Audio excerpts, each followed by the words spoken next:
room here, so I gotta sort of reconfigure it a little bit.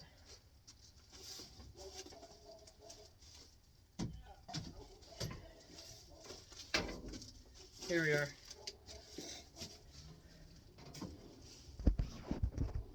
So, like, general motion is the same as when you're using a regular crosscut. I believe guys, when they do the competition stuff, they kind of stance up and bend their knees a little bit. So, like, obviously, you know, you're pushing a little bit. So, I didn't have that space here because kind of limited due to my own whatever.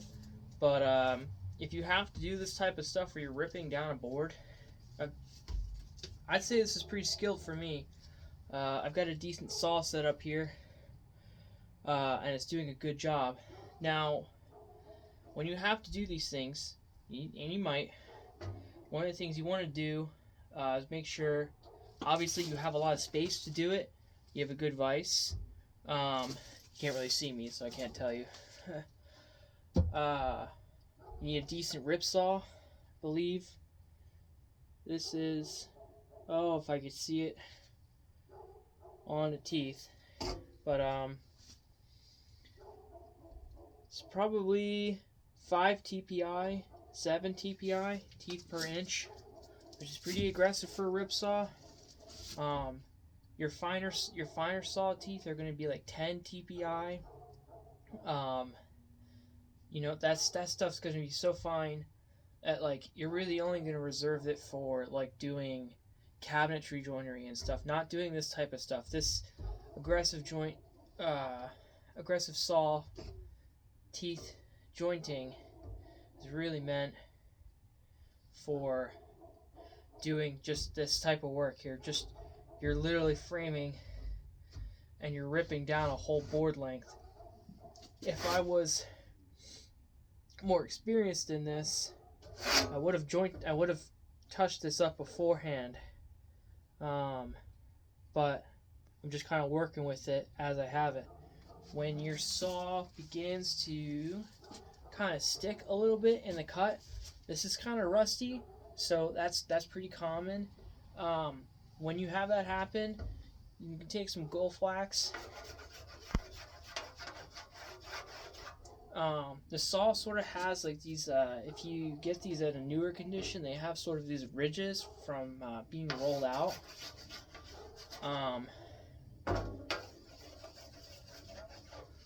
But you also can use WD-40. Now the thing about WD-40 is it's a solvent. It will go bad, and it's obviously not the greatest option for storing your saw. If you're using it in a cut where you're just like, I'm not worried about this cut looking terrible, use WD-40, especially on these rusty saws, because it will clean up all that rust off the saw. So you're kind of getting two things out of this. I'm obviously going to be cleaning this up after I'm done with the hand plane, so I'm not worried about it looking like awful. Another thing,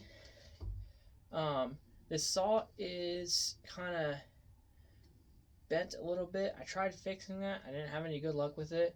I'll have to take another crack at it soon. But for right now, it's not affecting the cut. I'm actually pretty straight on my line here.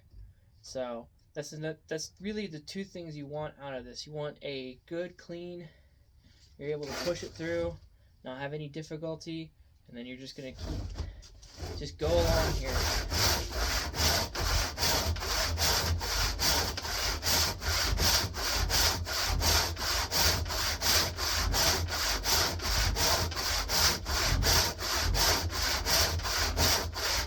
And you use the WD-40 because it's actually doing a good job of showing the logo here as I move down. So I'm going to keep on using that as a sort of cleaner.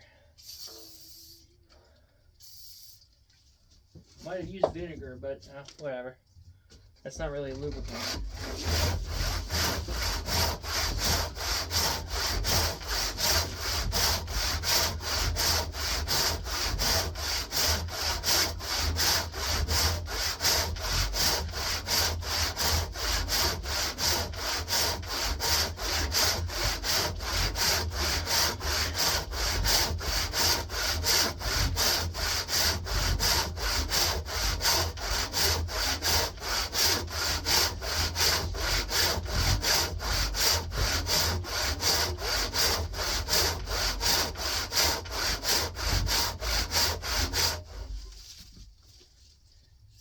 hammer in the way.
Okay, we're kind of moving off the line a little bit, which is not a big deal.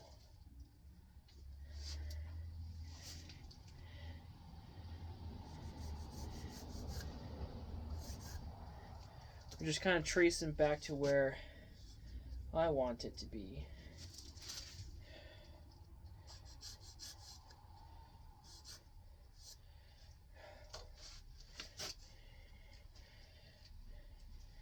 Well, first.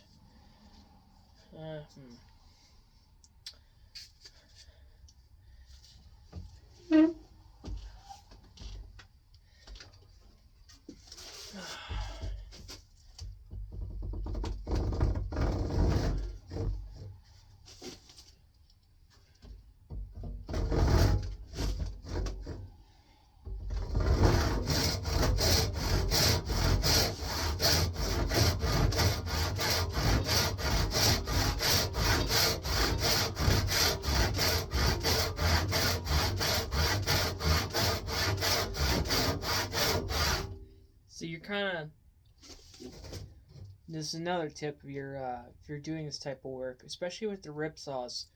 Your crosscut saw is going to allow you to do whatever you want, but the main thing with these hand saws is that you don't have like a guiding, like your power saws are always going to be true because they're set up a certain way. Well, you didn't have that with these. Instead, you sort of had the handsaw. You set your saw teeth correctly. If you're a little bit askew, you did whatever you did to fix it.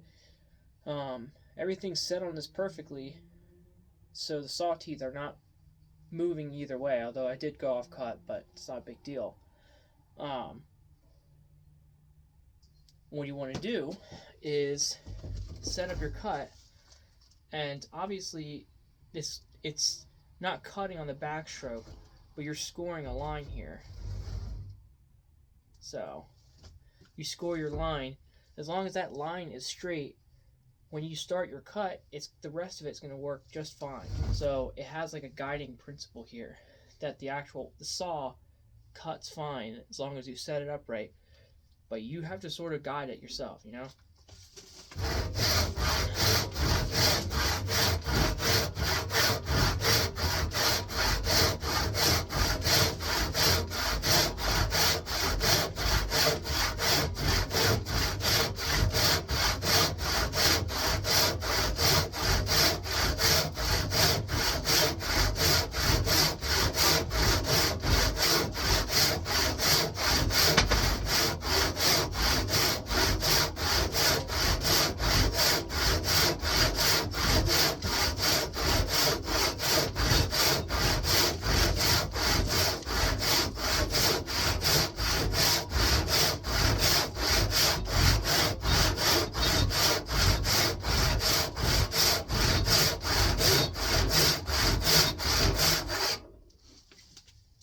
Last WD-40. We've already got Disston Sans logo showing up on here. I think I normally just rely on these lubrication methods to eventually clean up all the rust. So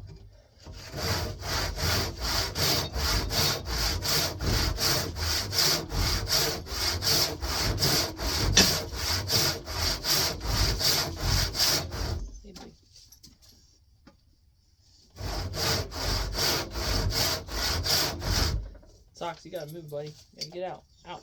Out. Out. Yeah.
Honestly, if I'm tooting my own horn, that's a pretty good cut for just a handsaw. Alright, let me clean this up, and I'll close off the camera here. And maybe tonight, maybe I'm not going to go for a run, so maybe I will sharpen this saw and set it right.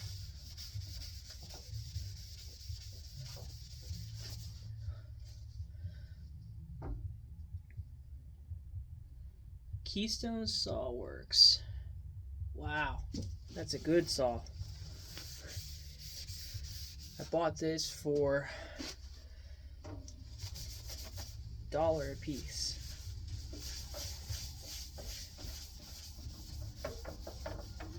That's some rust. Is that paint? That's paint. Okay.